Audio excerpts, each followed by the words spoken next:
ଡାଲେମା ଡାଲେମା ଡାଲେମା ଡାଲେମା ଡାଲେମା ଡାଲେମା।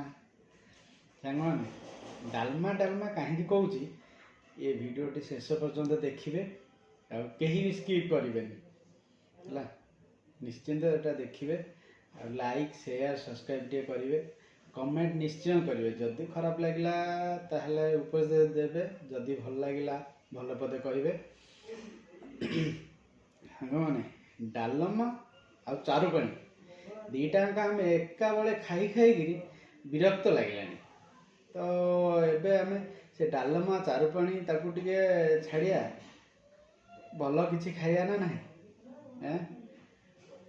ଯେଉଁ ଚାରୁପାଣି ଆମେ ଏବେ ଖାଉଛେ ସେଟା ଆମର ପସନ୍ଦ ନୁହଁ, କାହିଁ ବେକାର ଆମେ ସେଗୁଡ଼ାକୁ ଖାଇବା। ସେଇ ଯେଉଁ ଚାରୁପାଣି ଖାଉଛେ ସେଇ ଚାରୁପାଣିରେ ସେଇ ଚାରୁପାଣିରେ ଭସେଇ ଦିଅ, ସେ ଯେମିତି ଏକାଥରେ ଭାସି ଯାଉ ହେଲା, ତାମିଲ ଭାସି ଯାଉ, ସେ ଭଲ ନୁହଁ।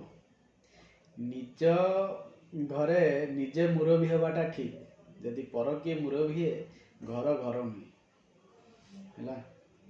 ତ ମୋର କହିବାର କଥା ଆପଣମାନେ ଠିକ୍ ସେ ବୁଝିପାରୁଥିବେ। ତ ସହସ୍ର ଇଂରେଜ ମାନେ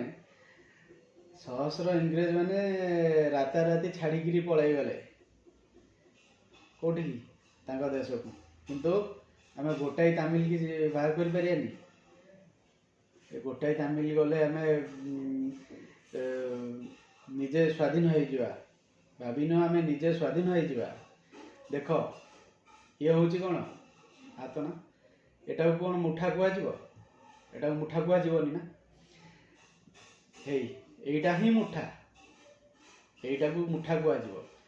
ଆଉ ଯଦି ଏ 5ଟା ଆଙ୍ଗୁଠି ମିଶିକିରି ଗୋଟେ ମୁଠା ହେଇପାରୁଛି, ତ ସେଇଆ ଆମେ ସମସ୍ତେ ମିଶିଲେ ଯାଇକିରି ପରିବର୍ତ୍ତନ ହେଇପାରିବ।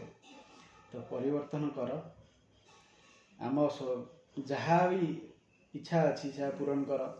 ଯାହା ଆମ ସହସ୍ର ମାନେ ଏବେ ଯେକୌଣସି ଜାଗାକୁ ଯାଅ, ତତ୍କାଳୀନ ଟିକେଟ ନ କଲେ ତମେ ଯାଇପାରିବନି। କରେଣ୍ଟ ତ ଲୋକ ଯାଉଛନ୍ତି ବାଧ୍ୟରେ, ତତ୍କାଳୀନ ଟିକେଟ ନ କଲେ ଯାଇପାରିବନି। ଆଉ ଯଦି ବିନା ତତ୍କାଳୀନ ଯିବାକୁ ପଡ଼ିବ ତାହେଲେ ବାହାର ଜାଗା କଥା ମୁଁ କହୁଛି, ବାହାରକୁ ଯେବେ ବି ଦିଲ୍ଲୀ ହଉ, ବମ୍ବେ ହଉ, ଗୁଜୁରାଟ କି ବାଙ୍ଗଲୋର ଯେଉଁଠିକି ଯିବାକୁ ଚାହିଁବ ବିନା ମାନେ ତତ୍କାଳ ଟିକେଟ ଯାଇପାରିବନି। ଯଦି ବିନା ତତ୍କାଳ ଯିବାକୁ ପଡ଼ିବ ତାହେଲେ ମାସେ 2 ମାସ ଆଗରୁ ଟିକେଟ କରିବାକୁ ପଡ଼ିବ।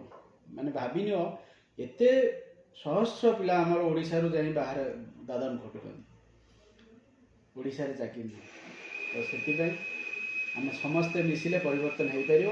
ଆଉ ଯେଉଁ ଚାରୁପାଣି ଆମ ଏଠି ଭାସୁଛି ସେଇ ଚାରୁପାଣିରେ ଭସେଇ ଦେବା, ତାମିଲ ଭାସିଯିବ। ଜୟ ଜଗନ୍ନାଥ, ଜୟ ଜଗନ୍ନାଥ।